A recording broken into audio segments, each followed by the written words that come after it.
کچھ بھی میرے پاس نہیں ہے، گھر کا برا حال ہے، بوریا تک نہ ہوا سے مراد ہے آج ہم تنگ دست ہیں، آج میرے پاس کچھ بھی نہیں ہے، محبوب کی آمد ہے، گھر میں بوریا بستر کھانا وانا کچھ بھی نہیں ہے، اور آج محبوب کے آنے کی خبر گرم ہے، آج محبوب آنے والا ہے۔ آگے کے شعر میں شاعر کہہ رہے ہیں، کیا وہ نمرود کی خدائی تھی، بندگی میں میرا بھلا نہ ہوا، کیا وہ نمرود کی خدائی تھی، بندگی میں میرا بھلا نہ ہوا۔ نمرود ایک بادشاہ ہے جس کے بارے میں ہم نے سنا ہے بہت زیادہ۔ حضرت ابراہیم علیہ السلام کے زمانے میں ملک عراق میں ایک بادشاہ کا نام تھا جس نے خدائی کا دعویٰ کیا تھا، جو کہتا تھا کہ میں خدا ہوں اور مجھے مانو، جس نے ابراہیم علیہ السلام کو آگ میں ڈالا تھا۔ تو بول رہے ہیں کہ کیا وہ اپنے آپ کو بہت ہی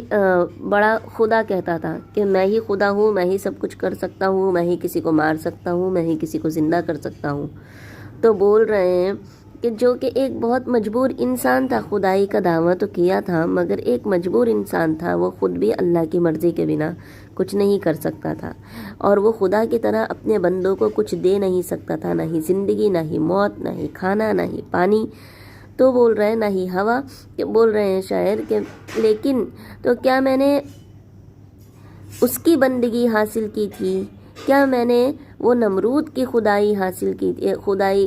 بندگی کی تھی، کیا میں نے اس نمرود کو خدا مانا تھا جس نے اپنے بندوں کو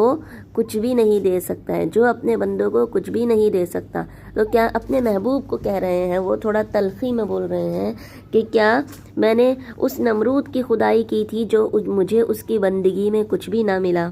کیا میں نے اپنے محبوب کو، وہ نمرود سے تشبیہ دے رہے ہیں، کیا میں نے اپنے محبوب کی اس طرح سے خدائی کی تھی، اس طرح سے میں نے اس کو پوجا تھا، اس طرح سے میں نے اس کو مانا تھا کہ مجھے بدلے میں کچھ بھی نہ ملا، مجھے میری بندگی کا حق ملا ہی نہیں۔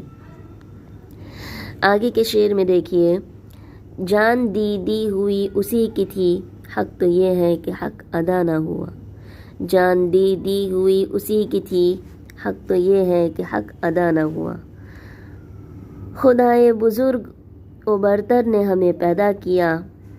ہم نے اپنی تمام زندگی اس کے لیے وقف کر دی، اس کی راہ میں نچھاور کر دی، لیکن اس کے باوجود ہم نہیں سمجھتے کہ حق بندگی ادا کیسے کریں۔ پوری زندگی جو ہم نے اللہ تعالیٰ کے لیے دے دی، جان دی ہوئی اسی کی تھی، جو اللہ تعالیٰ نے ہم کو جان دی ہے، ہم نے وہ جان پوری اللہ تعالیٰ کے لیے وقف کر دی، لیکن اس کے بعد بھی وہ حق ہم سے ادا نہیں ہو پایا، جو حق عبادت کرنے کا، جو حق اللہ تعالیٰ کی بندگی میں لگانے کا ہمارا تھا، وہ ہم ادا نہیں کر پائے، کیونکہ یہ جان بھی اللہ تعالیٰ کی دی ہوئی ہے۔ اس لیے اپنی پوری زندگی بھی اگر ہم اللہ تعالیٰ کے لیے وقف کر دیں، اللہ تعالیٰ کے نیک راستوں میں اگر ہم گزار دیں، تو بھی کہہ رہے ہیں کہ لیکن ہم نے اس کا حق ادا نہیں کیا، ہم اس کا حق ادا نہیں کر سکتے۔ جان دی ہوئی اسی کی تھی، حق تو یہ ہے کہ حق ادا نہ ہوا۔ اس شعر کو آپ لوگ اچھی طرح سے یاد کر لیجئے۔ تو آگے کے شعر میں دیکھیے، شاعر کہتے ہیں، کچھ تو پڑھیے کہ لوگ کہتے ہیں آج غالب غزل سرا نہ ہوا، کچھ تو پڑھیے کہ لوگ کہتے ہیں آج غالب غزل سرا نہ ہوا۔ غزل سرا ہونا یعنی غزل گانا یا پیش کرنا وغیرہ۔ تو اپنے شاعرانہ انداز میں غالب کہہ رہے ہیں کہ غالب کے مرنے کے بعد لوگ بولیں گے، اس کی تعریف کریں گے کہ پڑھو، کوئی ہے غالب کا شعر پڑھنے والا، کہ کوئی غالب کا شعر پڑھنے والا ہے کہ پڑھو، اگر اس کا کوئی شعر پڑھنے والا ہو، کیونکہ اس کی طرح کوئی آج شعر اپنا کلام بیان کرنے والا نہیں ہے۔ شاعرانہ تعالی میں بھی غالب مختلف انداز اختیار کرتے ہیں۔ تو بول رہے ہیں کہ لوگ مرنے کے بعد بھی ان کی تعریف کریں گے کہ آج غالب کے جیسا کوئی شاعر نہیں ہے۔ تو یہ تھی غالب کی غزل جو میں نے آپ کے سامنے اس کی تشریح کی ہے۔ میں آپ کو ایک بار اور پورا اس کو پڑھ کر بتا دیتی ہوں۔ درد منت کشے دوا نہ ہوا، میں نہ اچھا ہوا برا نہ ہوا، جمع کرتے ہو کیوں رقیبوں کو، ایک تماشا ہوا گلا نہ ہوا، کتنے شیریں ہیں تیرے لب کے رقیب، گالیاں کھا کے بے مزہ نہ ہوا، ہے خبر گرم ان کے آنے کی، آج ہی گھر میں بوریا نہ ہوا، کیا وہ نمرود کی خدائی تھی، بندگی میں میرا بھلا نہ ہوا، جان دی ہوئی اسی کی تھی، حق تو یہ ہے کہ حق ادا نہ ہوا، کچھ تو پڑھیے کہ لوگ کہتے ہیں آج غالب غزل سرا نہ ہوا۔ اس میں دیکھیے آخری مصرے میں، غزل کے آخری مصرے میں آج غالب غزل سرا نہ ہوا، اس میں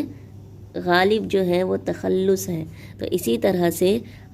ہر غزل میں اپنے ہر کلام میں شاعر آخری مصرے میں، آخری دو شعر کے مصرے میں اپنا تخلص رکھتے ہیں، تو جو ان کا نام آتا ہے اسے کہیں گے تخلص۔ جس طرح سے ان کا نام ہے مرزا اسد اللہ خان، انہوں نے اپنا تخلص غالب رکھا ہے۔ تو ایسی چھوٹی چھوٹی باتوں کو آپ لوگ یاد رکھیے۔ اور یہ تھا ہمارا آج مکمل ہو گیا ہے ہماری غزل۔ انشاءاللہ آنے والے آئندہ سبق میں ہم دوسری غزل پڑھیں گے، تب تک کے لیے آپ کو اس کو یاد کر لینا ہے، اچھی طرح سے ذہن میں بٹھانا ہے، 2-3 بار خود سے بھی شعر کو سمجھنے کی کوشش کیجئے، انشاءاللہ اس سے آپ کو بہت مدد ملے گی۔ شعر کو یاد کیجئے، اشعار کو یاد کیجئے،